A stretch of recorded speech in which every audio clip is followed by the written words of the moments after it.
I just woke up from a dream and I feel like I'm still in it. You know that feeling when you get up out of bed and the backdrop changes, but the dream is still at the forefront. And I'm still there. My head is kind of hurting. I'm sitting in the sun at my kitchen table. I have coffee. It's quiet. And I've taken advice to stay home from work today. And it's weird. It's weird to wake up at 8 o'clock in the morning. It's really odd. And I'm trying to take advice to just chill out. Yesterday was a really difficult day in terms of just squaring things up emotionally with certain people, certain triggers, and all while trying to maintain composure and be the leader that I'm working to be. You know, it's an uphill battle, and I knew it would be, but it's worth it. Totally worth it. And for what this will end up doing for me in the future is, I can't even predict. I've always said, if I can do what I'm doing now at, I don't know what percentage I'm running off of, but it's not 100. It's certainly not 75. It might be hovering around 50, which is up from what it was a couple of years ago. So me running at 50%, and what you see me doing is me at 50%. But I can't live at 50% forever, because I know that there are things that I could be doing that I'm not, and that they would bring joy to my life. For instance, and this is a bit of a pet peeve of mine. Or maybe not a pet peeve. I don't know. I don't know if it qualifies as that, but it really pissed me off yesterday to have to think all day about going back to the elementary school for a second holiday performance, because they do two. One was last Thursday, and last night was the other one.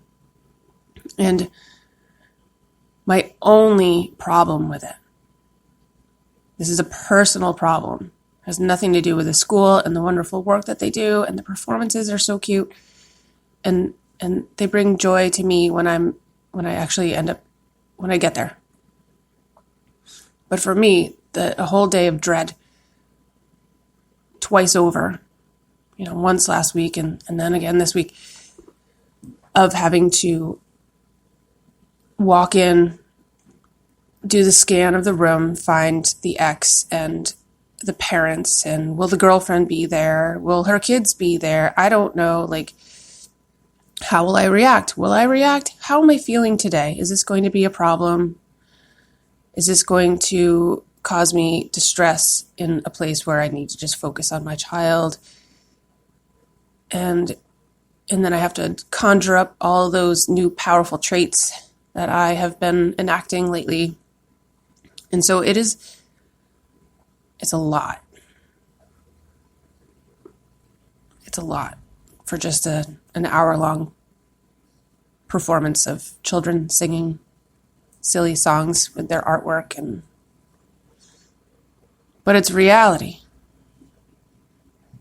It's reality for a ton of people.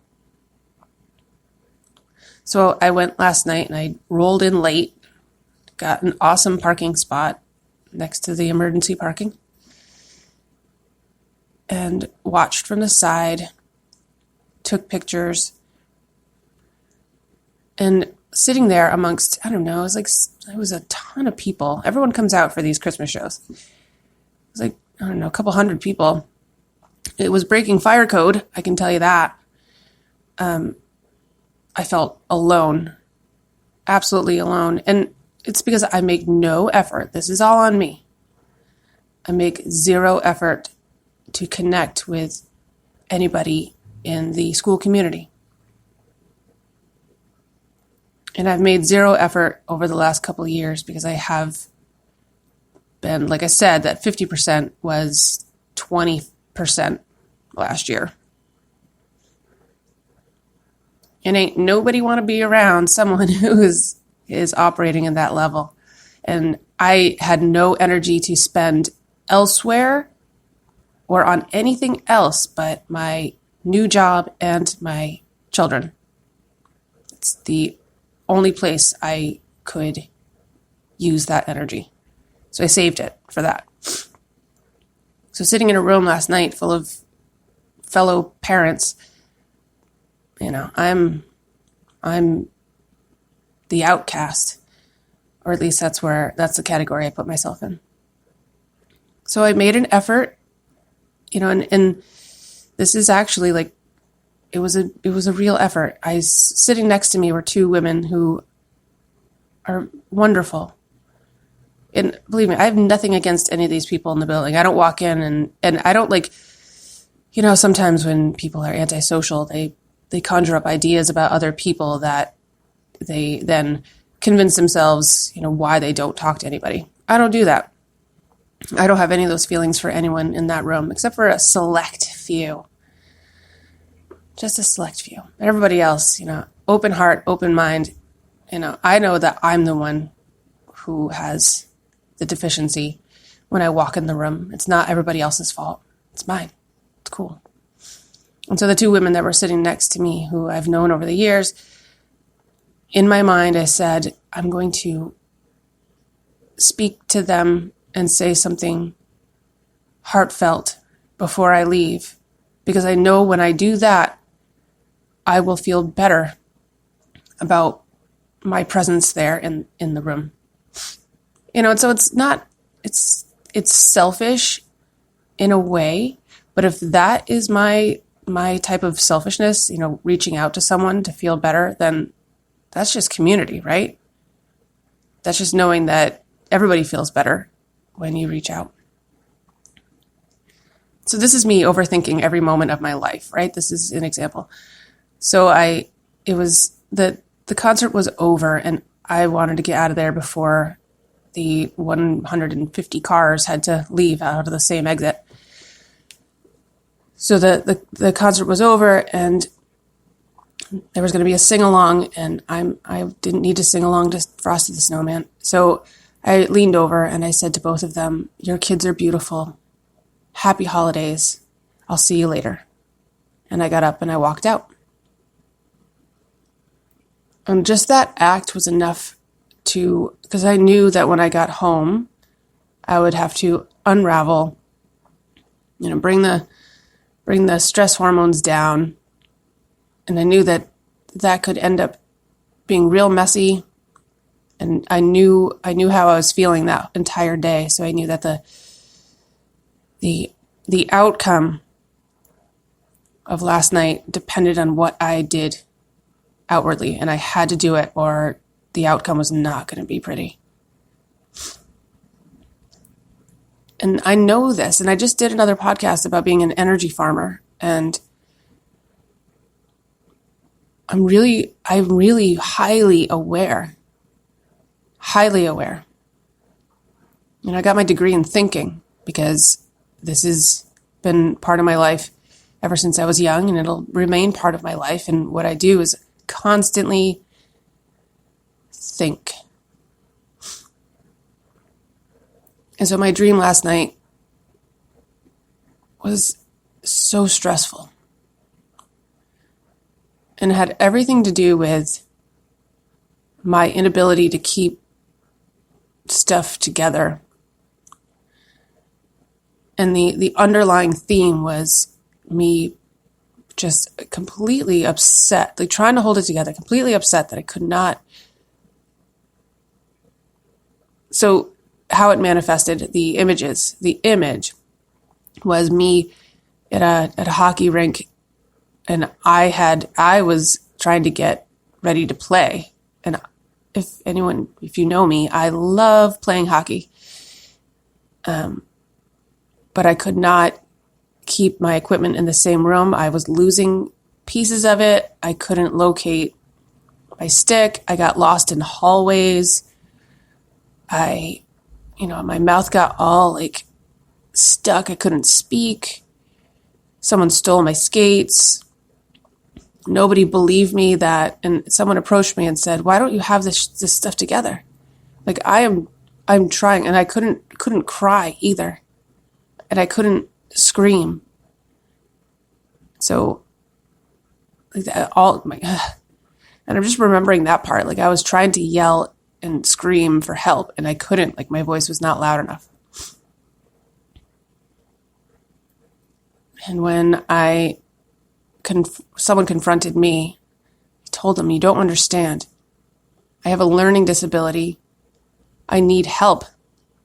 I need help with this. I can't keep this stuff together. I can't be expected to keep all this stuff together. I'm trying as hard as I can. I'm like giving it 100%, and it's still not working. When does someone come in and say, you need help? When will someone listen to me when I'm saying I need help with this?" That did not get solved during the dream. And I was probably breathing rapidly and, so yeah, now I'm here. I'm not dehydrated now because I'm drinking coffee and it's making me happy. But I woke up dehydrated with a headache and that feeling that I just had a really stressful night. And then, so of course I turned on the phone. And I know, I'm very aware of distractions. Distractions keep me from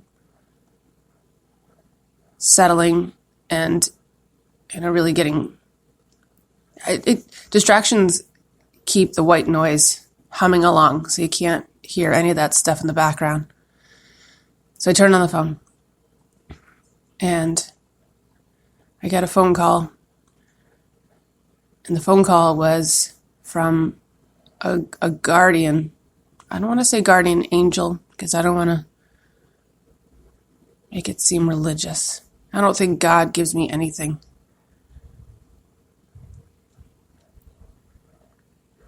And in the religious sense. It would be easy for me to latch on to the word of God and Jesus and go to church and,